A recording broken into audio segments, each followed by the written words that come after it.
ಇಷ್ಟೆಲ್ಲದರ ಮಧ್ಯೆ ರಾಜಕಾರಣವು ಅದರ ಪಾಡಿಗದು ನಡೀಬೇಕು. ಭಾರತ ಪಾಕಿಸ್ತಾನಗಳ ಮಧ್ಯದಲ್ಲಿ ಕದನ ವಿರಾಮಕ್ಕೆ ನಾನೇ ಕಾರಣ ಅಂತ ಅಮೆರಿಕ ಹೇಳಿತು. ಟ್ರಂಪ್ ಈ ವಿಷಯವನ್ನು ಟ್ವೀಟ್ ಮಾಡಿದ್ರು. ಆ ನಂತರ ತಮ್ಮ ಹೇಳಿಕೆಯಲ್ಲೂ ಇದನ್ನು ಹೇಳಿದ್ರು, ಕದನ ವಿರಾಮಕ್ಕೆ ಬರದೆ ಹೋದ್ರೆ ನಿಮ್ಮ ಎರಡೂ ದೇಶಗಳ ಜೊತೆಗೆ ನಾನು ವ್ಯಾಪಾರ ಮಾಡೋದಿಲ್ಲ, ಅಮೆರಿಕ ವ್ಯಾಪಾರವನ್ನು ನಿಲ್ಲಿಸುತ್ತೆ ಅಂತ ಹೇಳಿ ಒಂದು ಅಣ್ವಸ್ತ್ರ ಯುದ್ಧವನ್ನು ತಡೆದಿದ್ದೇನೆ ಅಂದ್ರು ಅಮೆರಿಕದ ಅಧ್ಯಕ್ಷರು.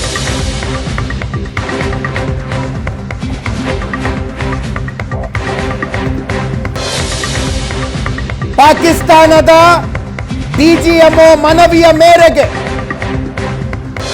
ಭಾರತ ಸೀಸ್ ಫೈರ್ಗೆ ಕದನ ವಿರಾಮಕ್ಕೆ ಒಪ್ಪಿಕೊಂಡಿದೆಯೇ ಹೊರತು ಮೂರನೇ ದೇಶದ ಮಧ್ಯಸ್ಥಿಕೆ ಇದರಲ್ಲಿ ಇಲ್ಲ ಅಂತ ವಿದೇಶಾಂಗ ಇಲಾಖೆ ಸ್ಪಷ್ಟಪಡಿಸಿದೆ.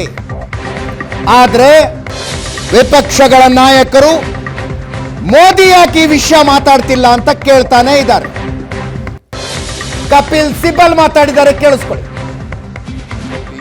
स्पष्ट है कि जब जब भी ऐसे आतंकी हमले होंगे तो निश्चित रूप से हमारी सेना मुंह तोड़ जवाब देगी। लेकिन दो चार सवाल जरूर उठते हैं प्रधानमंत्री जी के भाषण से। पहला सवाल है कि उन्होंने ना तो अमेरिका का और ना प्रेसिडेंट ट्रंप का, सबको मालूम है कि 10 मई को 3:30 बजे हमें बताया गया कि डीजीएमओ पाकिस्तान का टेलीफोन हमारे डीजीएमओ को आया और उसके बाद 5:30 बजे प्रेसिडेंट ट्रंप ने ट्वीट किया और एक बार नहीं, उसके बाद 2 बार ट्वीट किया। उन्होंने कहा हमने ये सीज फायर करवाया है, हमारी वजह से सीज फायर हुआ है, कि अगर आप सीज फायर नहीं करोगे तो हम आपके साथ व्यापार नहीं करेंगे। और जैसे ही उन्होंने ये महसूस किया कि ऐसा हो सकता है कि दोनों पाकिस्तान और हिंदुस्तान ने कहा कि हाँ हम समझौता करने के लिए तैयार हैं। इसके बारे में भी प्रधानमंत्री जी ने कुछ नहीं कहा। एक बात भी स्पष्ट है कि जब जब भी ऐसे आतंकी हमले होंगे तो निश्चित रूप से हमारी सेना मुंह तोड़ जवाब देगी। लेकिन 2-4 सवाल जरूर उठते हैं।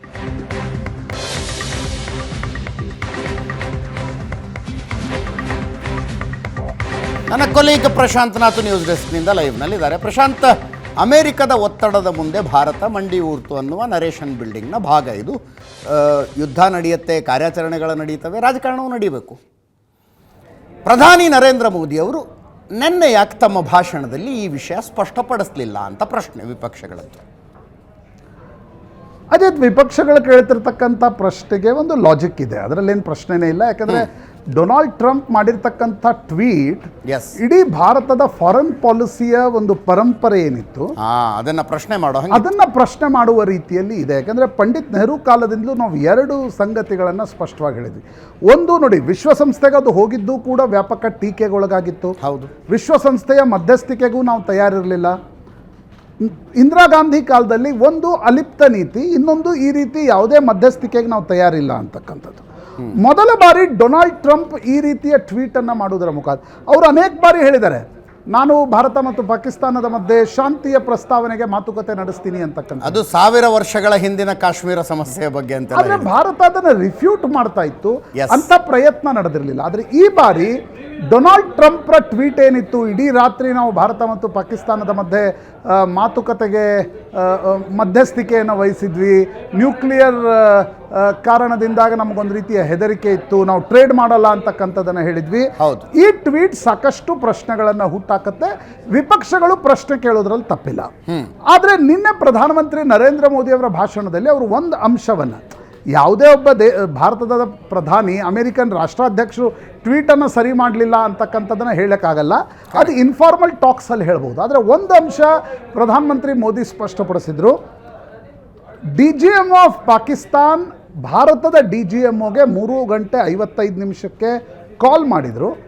ಅದಾದ ಮೇಲೆ ನಾವು ಶಾಂತಿಯ ಪ್ರಸ್ತಾವನೆಯ ದ್ಯೋತಕವಾಗಿ ತಾತ್ಕಾಲಿಕವಾಗಿರ್ತಕ್ಕಂಥ ಒಂದು ಕದನ ವಿರಾಮಕ್ಕೆ, ಅಥವಾ ತಾತ್ಕಾಲಿಕವಾಗಿ ಅವರು ಕದನ ವಿರಾಮ ಅಂತಲೂ ಹೇಳಲಿಲ್ಲ, ಆಪರೇಷನ್ ಸಿಂಧೂರ್ ತಾತ್ಕಾಲಿಕವಾಗಿ ಒಂದು ಹಾಲ್ಟ್ ಮಾಡ್ತೀವಿ ಅನ್ನುವ ನಿರ್ಣಯವನ್ನು ತೆಗೆದುಕೊಂಡಿದ್ದೀವಿ ಹೇಳಿದ್ರು. ಬಿಟ್ಟರೆ ಎಲ್ಲೂ ಕೂಡ ಅಂತಾರಾಷ್ಟ್ರೀಯ ಪ್ರೆಷರ್ ಇತ್ತು, ಡೊನಾಲ್ಡ್ ಟ್ರಂಪ್ ಈ ಪ್ರಸ್ತಾವನೆಯನ್ನು ಮಾಡಲಿಲ್ಲ. ನನಗನ್ಸುತ್ತೆ ಎರಡು ಭಾರತ ಮತ್ತು ಅಮೆರಿಕದ ಸಂಬಂಧಗಳ ದೃಷ್ಟಿಯಿಂದ ಕೂಡ ಅದು ಸಾಧ್ಯ ಆಗಲ್ಲ.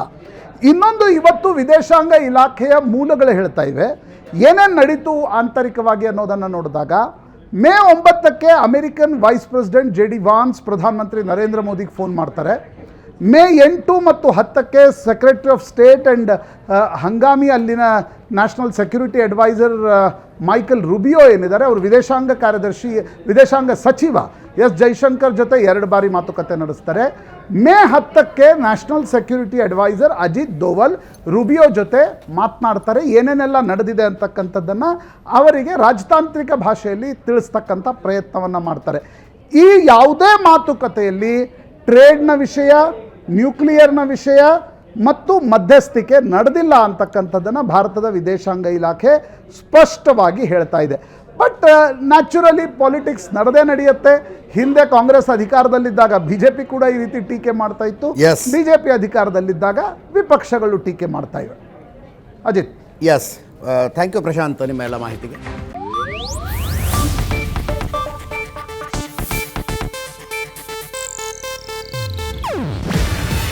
ಇದು ಏಷ್ಯಾನೆಟ್ ನ್ಯೂಸ್ ನೆಟ್ವರ್ಕ್ ಪ್ರಸ್ತುತಿ. ನೀವು ನೋಡ್ತಿದ್ದೀರಾ ಏಷ್ಯಾನೆಟ್ ಸುವರ್ಣ ನ್ಯೂಸ್.